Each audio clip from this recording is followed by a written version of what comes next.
ngasidi mayam jeng si morok se ai gundi ai mai de ke chang morok se ngasidi chikke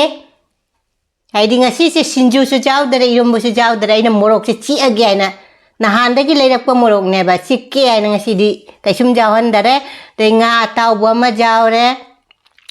kobi leiga kainoga ne alu ga ngobom jawre bora jawre yongchak jawre de salad na du gajar leire adugai nga se uji pik pik na ne sema ge se chaw chaw lei se pik pik sema se haidi ngasi se ngatoi oina thongage ngatoi da hab na bai se aina machan se jengala ge mayam da alu kha chaw tak to bam laure khamen sembi ani khak laure tugai gi motor thrak se hasi laure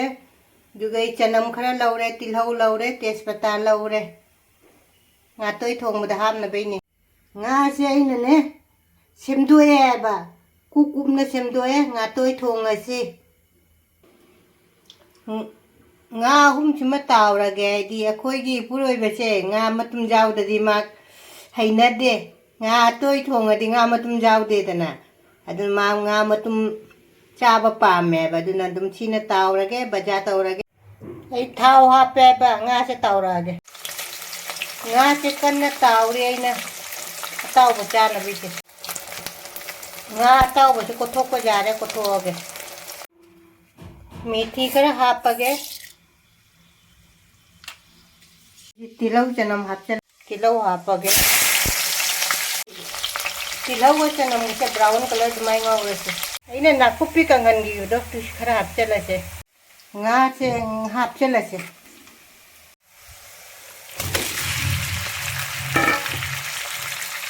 ngau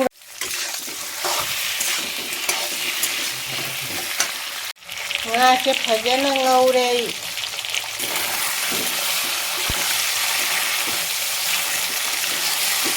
आलू में हाथ चल से हाथ चल से आलू से हाथ चल आलू से का मुँह आंगों ना रखे हमें न चिन बच मुँह हाथ चल से मुँह आंगों लगे मोटर से मुँह हाथ मोटर हाथ पे के मुँह आंगों लगे तुम हाथ चल से जी मसाला से मुँह हाथ चल से जीरा मकुप जाएंगंग मोरक के कोना नहीं हम तो खाएंगे क्योंकि हरी बोक से हाथ चल से हरी बोक मोरक हाथ चल से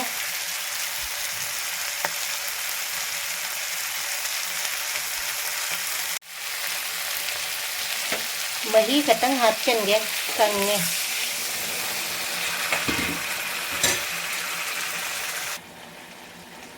हिंग हापो उधर है हिंग हिंग खतंग हाप के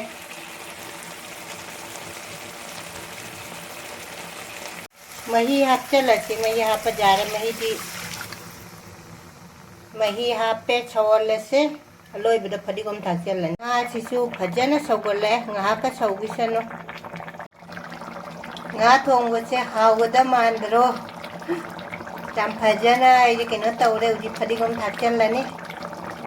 phadigom che thakchala nga thongba se loisala si phadigom che thakchala si uji loire uji nga thongba se hawrani jamna nga thongba se loire jeng phajada jeng machu se china chamthong ma phut ke Mayam punamak, ima indosa, kakak, ipal, ice, ibung punamak, rekhana hanana khoramjari, hana dagi jengbiri ba icinau punamak su, anau bacang birak ba icinau punamak su, isa, imau, inau punamak su, rekhana thagachari, ngasigi mubang se nga atoi bani ko, nga aidi nga atoi ba se nga se फजन तोइरो जादरे इंगा खुतोंग से गोरो गोरो खायदी अइना दम can तौनाने nga tôi ba chaning na ngasi se nga tôi ba ni siga leire duga chamthong ma ai gi pa ma chamthong ma jawre ngasi di mayam jeng si morok se ai gundi ai mai de ke chang morok se ngasi di chikke ꯍꯥꯏꯗꯤ ꯉꯁꯤꯁꯦ ꯁꯤꯡꯖꯨꯁꯨ ꯆꯥꯎꯗꯔꯦ ꯏꯔꯣꯝꯕꯁꯨ ꯆꯥꯎꯗꯔꯦ ꯑꯩꯅ ꯃꯣꯔꯣꯛꯁꯦ ꯆꯤꯛꯑꯒꯦ ꯍꯥꯏꯅ ꯅꯍꯥꯟꯗꯒꯤ ꯂꯩꯔꯛꯄ ꯃꯣꯔꯣꯛꯅꯦꯕ ꯆꯤꯛꯀꯦ ꯍꯥꯏꯅ ꯉꯁꯤꯗꯤ ꯀꯩꯁꯨꯝ ꯆꯥꯎꯍꯟꯗꯔꯦ ꯑꯗꯩ ꯉꯥ ꯑꯇꯥꯎꯕ ꯑꯃ ꯆꯥꯎꯔꯦ ꯀꯣꯕꯤ ꯂꯩꯒ ꯀꯩꯅꯣꯒꯅꯦ ꯑꯂꯨꯒ ꯉꯧꯕꯝ ꯆꯥꯎꯔꯦ ꯕꯣꯔꯥ ꯆꯥꯎꯔꯦ ꯌꯣꯡꯆꯥꯛ ꯆꯥꯎꯔꯦ ꯑꯗꯩ ꯁꯂꯥꯠꯇꯅ ꯑꯗꯨ ꯒꯥꯖꯔ ꯂꯩꯔꯦ ꯑꯗꯨꯒ ꯀꯣꯕꯤ ꯃꯅꯥ ꯇꯥꯕꯤ ꯂꯩꯔꯦ ꯃꯣꯔꯣꯛꯁꯤꯃ ꯂꯩꯔꯦ ꯑꯗꯨ ꯃꯌꯥꯝ ꯂꯥꯏꯒꯤꯁꯦ ꯍꯥꯟꯅ ꯀꯠꯂꯁꯤ ꯑꯗꯨꯒ ꯏꯆꯤꯟ ꯏꯅꯥꯎ ꯃꯌꯥꯝꯗ ꯑꯩ ꯏꯜꯂꯛꯀꯦ ꯂꯥꯏꯒꯤ ꯆꯥꯛ ꯍꯥꯞꯄꯁꯤꯀꯣ ꯑꯗꯩ ꯀꯥꯡꯉꯧꯁꯦ ꯍꯥꯞꯄꯁꯦ ꯉꯥ ꯍꯥꯞꯄꯁꯦ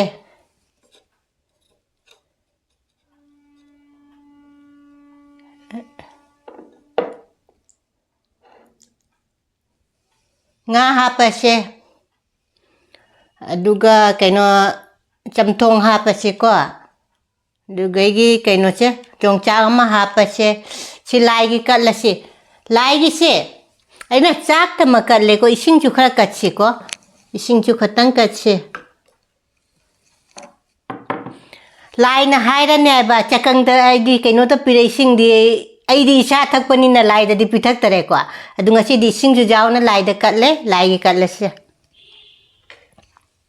इचिनाव पुनमक चामिनारसी अैगे असोइबा अरानबासु मयाम हाइबिरऊ अै दुम चुमथोकचगे आइसे ngasiगी समाजसे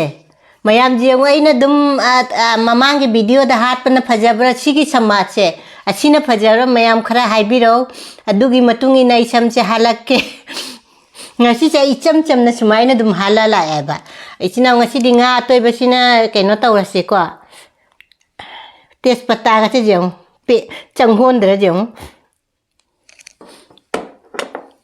nga se khara pikne inge chinau mayam di jadi chakhum se jam chau chau chana dabado adna nga toy ba thongba se samina si chinau punamak ai iche inau de imau isa punamak tane ne ilise se sidi jare dana Isnau inga bine chaba haurage morok ka se sikhai rage ngasidi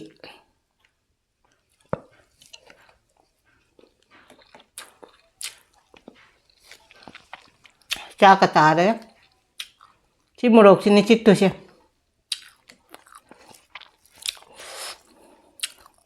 Chamthong ne dan tak si khanau je kang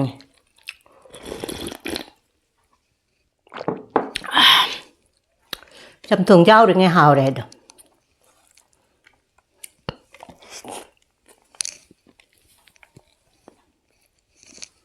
mua kia thì gọi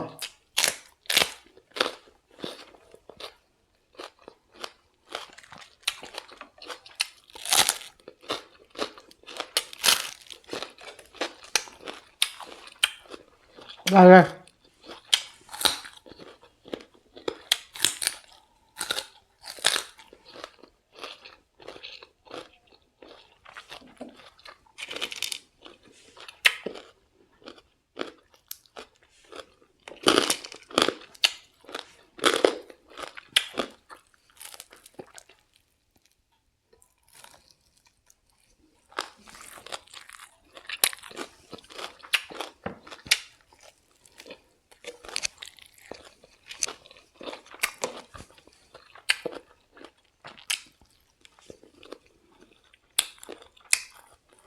hawai tharak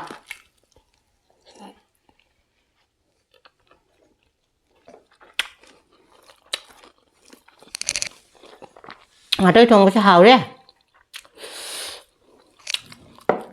hay đi buồn chứ hay đi buồn cái gì thực từ cho âm này đã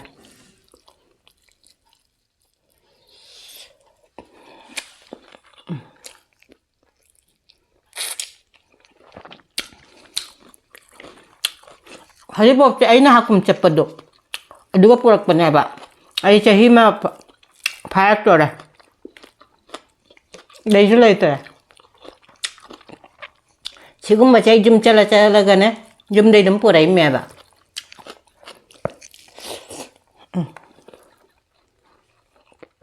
이 딩아서 정말 통문화 하오래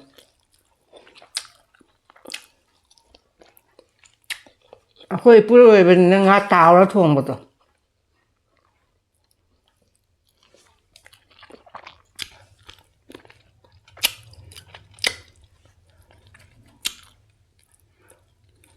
haw에 ngase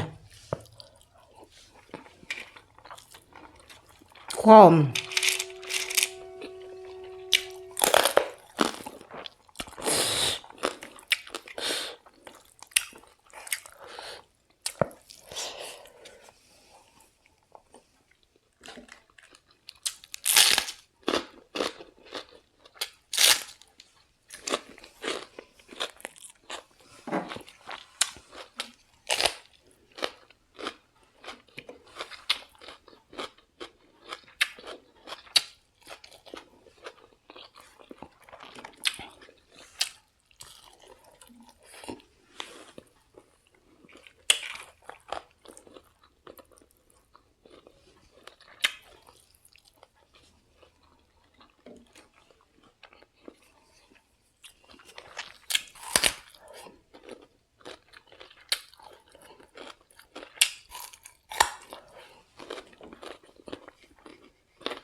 haw에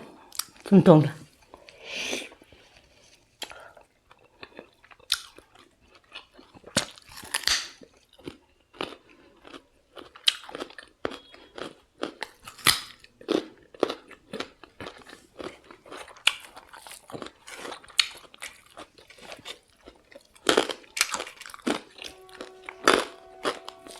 yongchak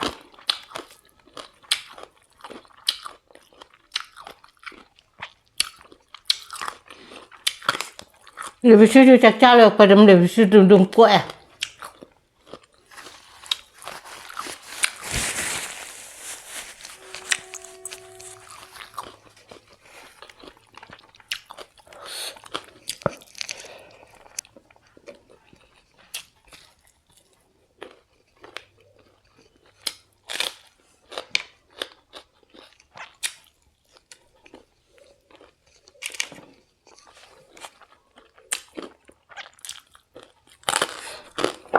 Kopi lagi Kanghw sih jam hawa. Kanghw bener. Makung siap talaga. Marunga.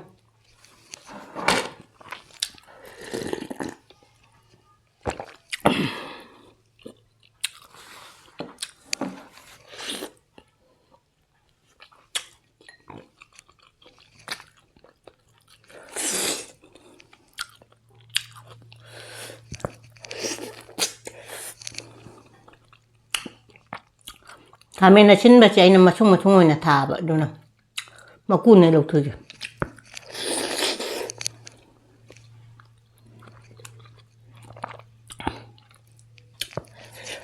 Thongba siya mauram eh. Kwa ang mo iram eh. Pajana Manipur gi ichini naw day tammini kwa. Ay Ngatoi siya. Moina thongbodo adugi YouTube ta hapakpodo aduga jenga ga thongme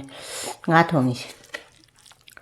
hawre akhoi mitei gi cha injang sina tho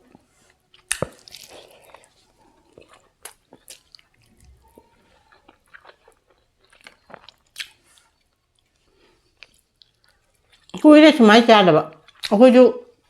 ahan lei ngada na akhoi bo lei ngada na ngamba taw na thong dai ba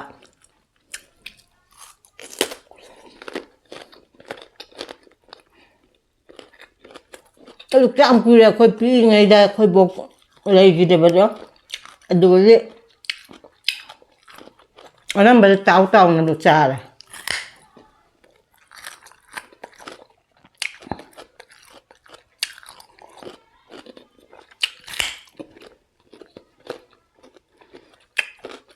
저희 가져도 않더만. Machusu ko hojai sonda na asam sonda thokba gaja simana da asam da thokpudi thongni chi gaja se ai anamba da asam da ko hojai da ram ude chi gaja sa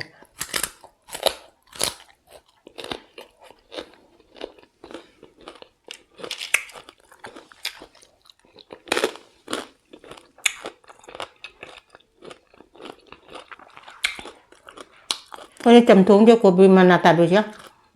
masung hapa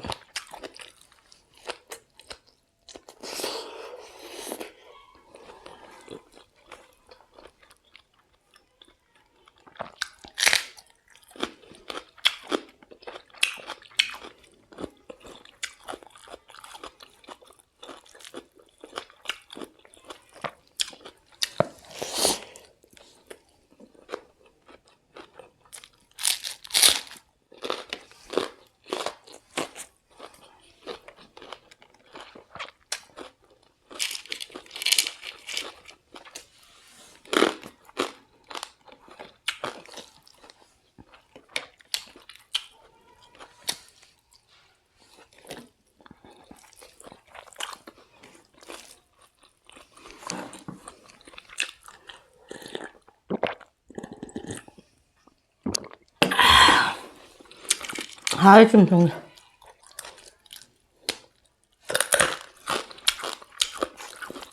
yongchak ni ko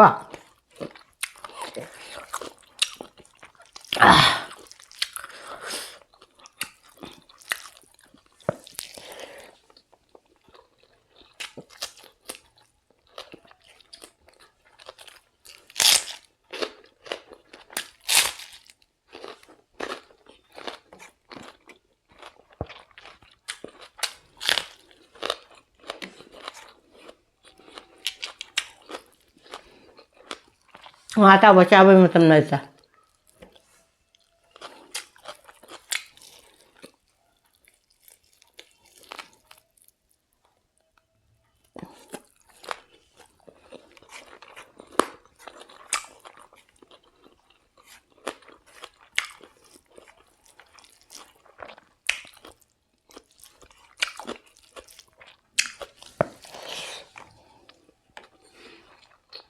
Mogę sama.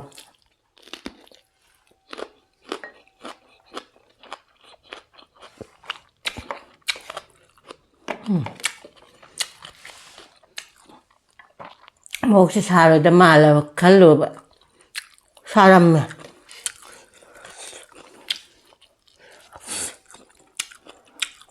Matun ngay saram da ba na? Makung do saram na.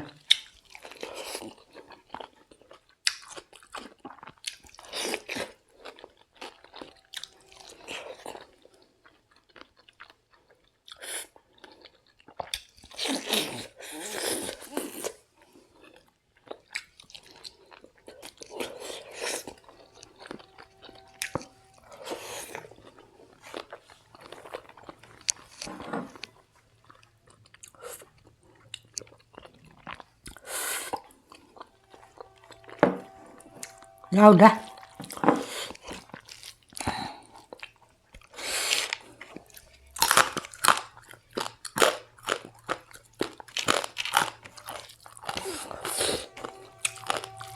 Ini hakum yongchak maru oli baca khajam purak pe uji pecari meba.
mayam lo salah se jakuma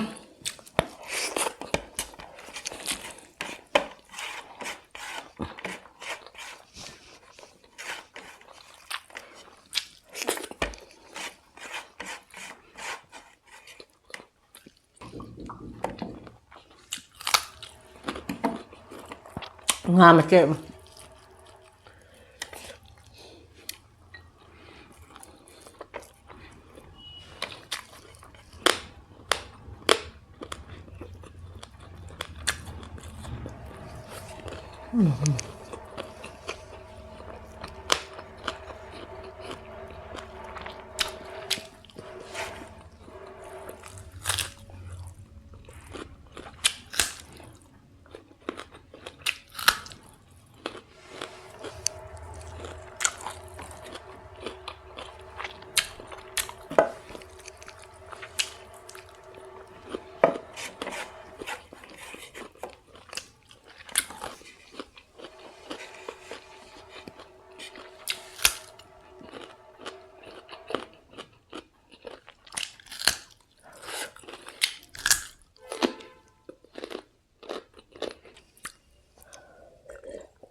mayam chak se wana sa gara ngasi chak se jaman gara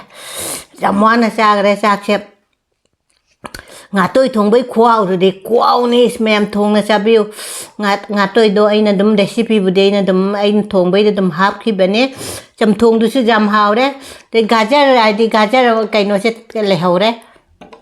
adi dugai kobi kanghw do kobi du jam haure nga ta bom se jaure yongchak jaure aina pam jaba morok tuma na morok to aham bacha bada di saram de hai di dum loisala dum kaino to khala dum sagalai morok to doi su cha gare ngasi di kaisum sinju ju jau dei dom bu jau dramina hau na jam hau na cha gare jam hau gare ano boi chini nau nai ki video se jeng birasu subscribe like share nungsi comment do tawbiro mathang ai hau bom thonga ge hau bom chara ge nungsi comment do pibiro ko ngasi gidi siga thamme bye